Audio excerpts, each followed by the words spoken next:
Hello, Radhe Radhe, जय हिंद, भारत माता की जय। स्वागत है आपका जीनियस कोचिंग क्लास के प्लेटफॉर्म पर, है ना। आज अपन अध्ययन करेंगे कौन से पाठ का? पाठ 6 विज्ञान में, है ना। हाँ, जीव में श्वसन, है ना। चलो बताओ, क्वेश्चन आंसर समझेंगे जो कि अर्धवार्षिक परीक्षा की दृष्टि से इम्पोर्टेंट है ना। क्या है पहला क्वेश्चन?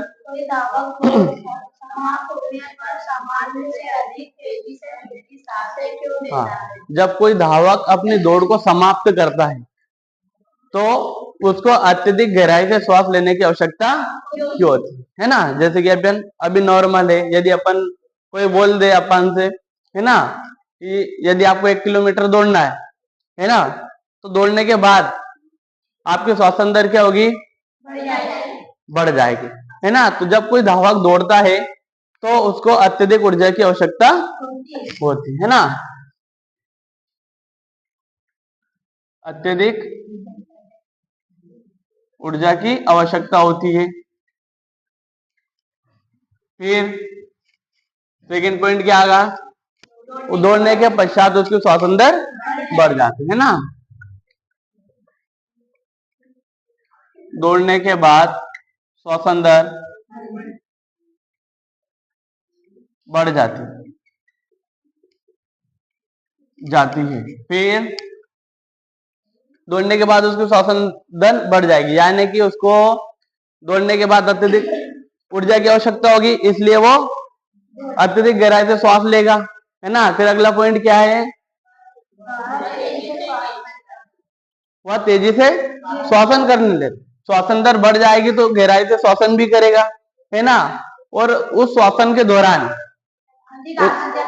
हाँ, अत्यधिक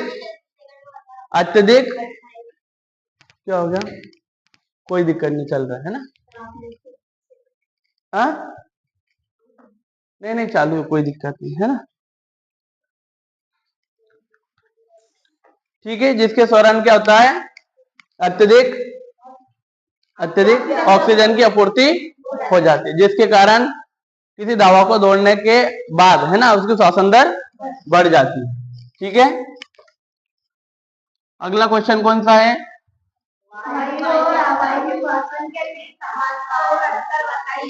हाँ, वायवी और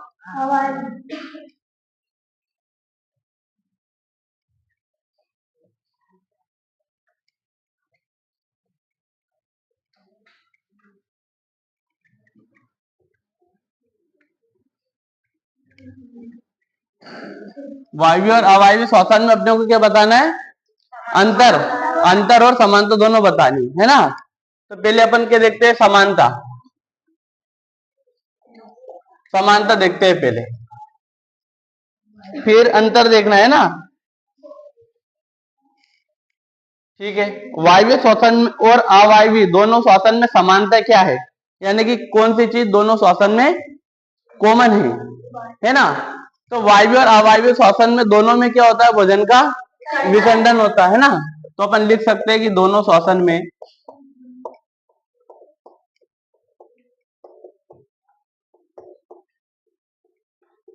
भोजन का विखंडन होता है। दोनों श्वसन में क्या होता है ना, यानी कि भोजन का विखंडन वायवीय श्वसन में भी होगा और अवायवीय श्वसन में भी होगा। फिर दोनों श्वसन में कॉमन चीज क्या है कि दोनों ही श्वसन में ऊर्जा की प्राप्ति होती है ना। जबकि दोनों श्वसन में यदि भोजन का विखंडन होगा तो ऊर्जा भी निकलेगी, है ना। तो लिख सकते हैं कि दोनों श्वसन में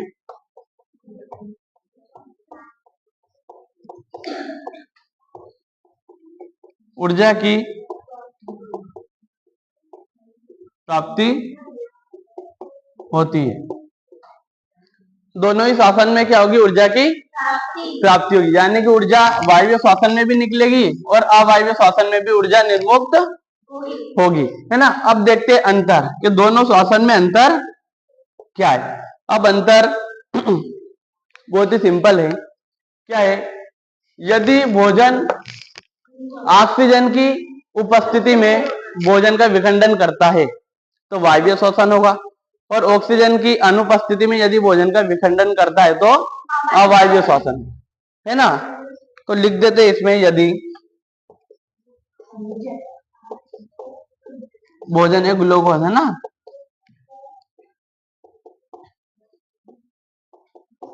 का विखंडन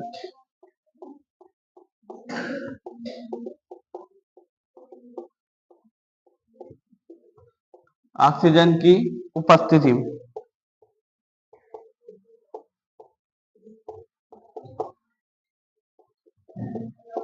वायवीय श्वसन है ना। बोलो,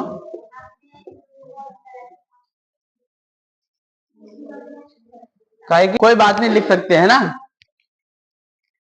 देख रहे थे अपन, समानता में दोबारा देखते हैं, है ना। दोनों श्वसन में भोजन का विखंडन होता है, यानी कि वायवीय श्वसन में और अवायवीय दोनों श्वसन में भोजन का विखंडन होगा। समानता, समानता में दूसरा पॉइंट, दोनों श्वसन में ऊर्जा की प्राप्ति होती। अब अंतर क्या है दोनों श्वसन में, कि यदि भोजन या ग्लूकोज बात एक है ना, का विखंडन ऑक्सीजन की उपस्थिति में होता है तो वायवीय श्वसन होता। काय का विखंडन, भोजन का विखंडन यदि ऑक्सीजन की उपस्थिति में होता है तो वायवीय श्वसन होता है ना। और अवायवीय श्वसन यदि भोजन का विखंडन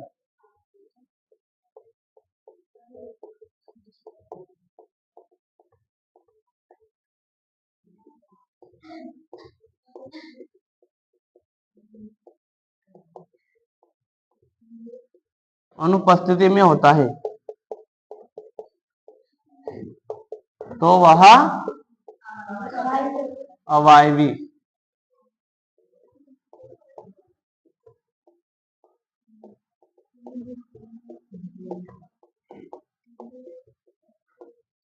निकल गई हिल्ट्रिया बोर्ड की, है ना। आया समझ में, अंतर आया समझ में। यदि भोजन का विखंडन ऑक्सीजन की उपस्थिति में होता है तो वायवीय श्वसन होगा, यदि ऑक्सीजन की अनुपस्थिति में होता है तो अवायवीय श्वसन। आया समझ में, किसी को डाउट है क्या? चलो मिटा दूं, क्या हो गया, किसी को डाउट तो नहीं है?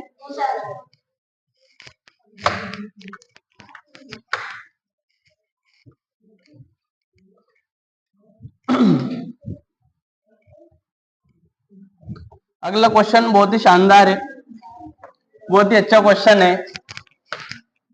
और चलिए बता दी, अगला क्वेश्चन क्या है कि जब हम अत्यधिक धूल भरी वायु में श्वास लेते हैं तो हमें छींक क्यों आती है? जब हम अत्यधिक धूल भरी वायु में श्वास लेते हैं तो हमें छींक क्यों आ जाती है ना। और समझे इस क्वेश्चन को कि वायु में क्या होता है ना, वायु में क्या होता है, धूल, धूम्र, परागण आदि होते हैं। ये क्या होते हैं, वायु में होते हैं, धूल, धूम्र, परागण आदि वायु में होते हैं। अब क्या होता है कि ये धूल है ना, ये परागण, जब हम अत्यधिक धूल भरी वायु में श्वास लेते हैं तो ये हमारी नासा गुहा के रोमों में फंस जाते हैं। हमारी नासा गुहा है कुछ ऐसे आकार में, है ना, मान लो ये नाक है ना, इसके अंदर क्या रोम पाए जाते हैं, है ना, क्या पाए जाते हैं, और उस रोम में ये सारी चीजें जाकर फंस जाती है ना।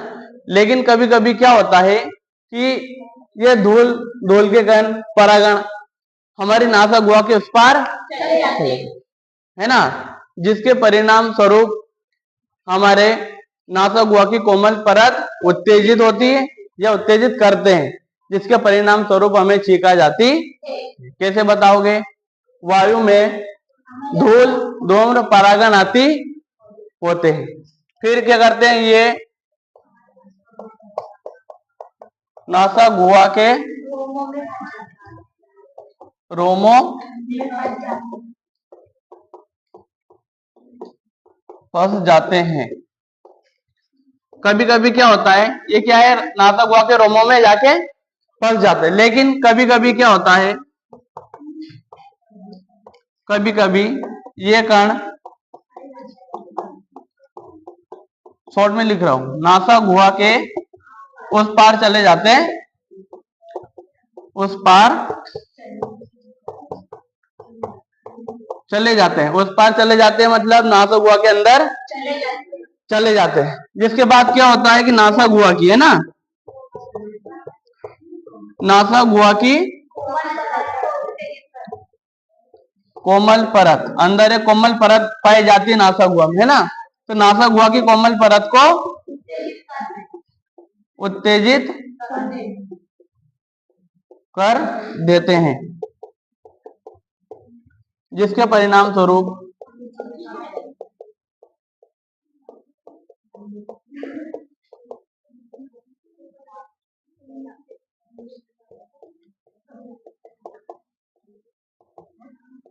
चीख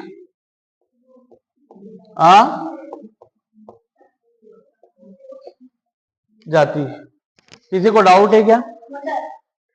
कैसे याद करना है? जब हम अत्यधिक धूल भरी वायु में श्वास लेते हैं तो वायु में क्या पाए जाते हैं? धूल, धूम्र, परागण आदि चीजें पाई जाती है। ये सारी चीजें कभी कभी हमारी नासा गुहा के रोमों में जाकर फंस जाती है ना। लेकिन कभी कभी क्या होता है कि ये कण हमारे नासा गुहा के उस पार चले जाते हैं। जाने के बाद क्या करते हैं? नासा गुहा की कोमल परत को उत्तेजित करते हैं, जिसके परिणाम स्वरूप हमें छींका जाती। क्लियर? 7 पार्ट, 7 नहीं 6 ना, पार्ट 6 समाप्त हुआ। यदि इसमें किसी को डाउट हो तो बता दो, है ना। ऑनलाइन वाले यदि आपको अगला कोई पार्ट समझना है तो कमेंट करके बता सकते हो, है ना। और ये भी बता सकते हो कि वीडियो आपको कैसा लगा। धन्यवाद।